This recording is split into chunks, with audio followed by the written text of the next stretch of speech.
নমস্কার বন্ধুরা, আমার চ্যানেলে আপনাদের সকলকে আবারও স্বাগত জানাই। আজকে আমি আপনাদের সাথে শেয়ার করব নারকেলের পুর। কুড়োনোর ঝামেলা ছাড়াই অল্প সময়ে সহজেই আপনারা এই পুরটি বাড়িতে তৈরি করতে পারবেন। নাড়ু বানাতে বা যে কোনো পিঠার পুর হিসেবে এটি অসাধারণ হয়। ভিডিওটি শেষ পর্যন্ত দেখার অনুরোধ রইল, আর আমার চ্যানেলে নতুন হলে প্লিজ সাবস্ক্রাইব করে পাশে থাকবেন। তাহলে চলুন দেখে নিন আমি কিভাবে এই পুরটি তৈরি করি। পুর বানানোর জন্য আমি এখানে নিয়েছি নারকেলের শক্ত আবরণটা আমি ছাড়িয়ে নিয়েছি।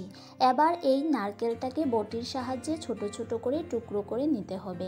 আমি কিভাবে এই নারকেলের শক্ত আবরণটা ছাড়িয়েছি আপনারা জানতে চাইলে আমাকে কমেন্ট করে জানাবেন, আমি অবশ্যই আপনাদের সাথে এটি শেয়ার করব।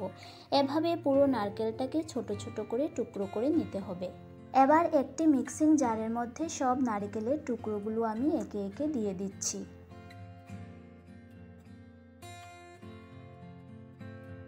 সব টুকরো করা নারকেলগুলো দিয়ে আমি এবার এগুলোকে পিষে নেব।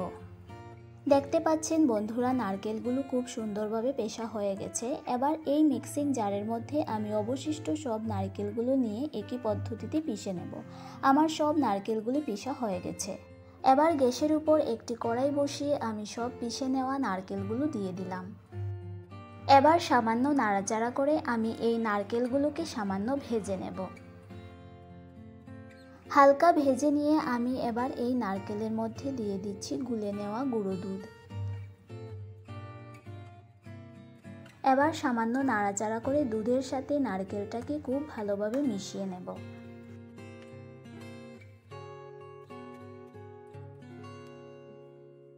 দুধ আর নারকেলটাকে ভালোভাবে মিশিয়ে নিয়ে আমি এর মধ্যে দিয়ে দিচ্ছি গুড়।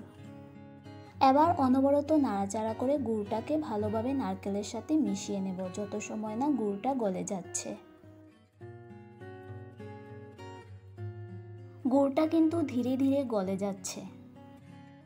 গুড়টা এবার পুরোপুরি গলে গেছে আর এর সোনালি রঙটাও ছেড়ে দিয়েছে। এবার এর জলীয় ভাবটা কাটানোর জন্য হাই ফ্লেমে অনবরত নাড়াচাড়া করে এটিকে শুকিয়ে নেব। অনবরত নাড়াচাড়া করার ফলে জলটা পুরোপুরি শুকিয়ে গেছে। এবার গ্যাসের আঁচটাকে লোতে করে দিয়ে আমি এর মধ্যে দিয়ে দেব তেজপাতা। এবার সামান্য নাড়াচাড়া করে তেজপাতাটা মিশিয়ে নিলাম। এই পর্যায়ে গ্যাসের আঁচটাকে লোতে করে দিতে হবে, তা না হলে রান্নাটা পুড়ে যাবে, আর পুড়ে গেলে একদমই খেতে ভালো লাগবে না। আমার পুরটা প্রায় তৈরি হয়ে গেছে, তবে নামানোর আগে আমি এর মধ্যে দিয়ে দিচ্ছি এলাচের গুঁড়ো। এবার সামান্য নাড়াচাড়া করে এলাচের দানাগুলোকে মিশিয়ে নিচ্ছি। নামানোর আগে এলাচ দিলে এর একটা সুন্দর ফ্লেভার আসে।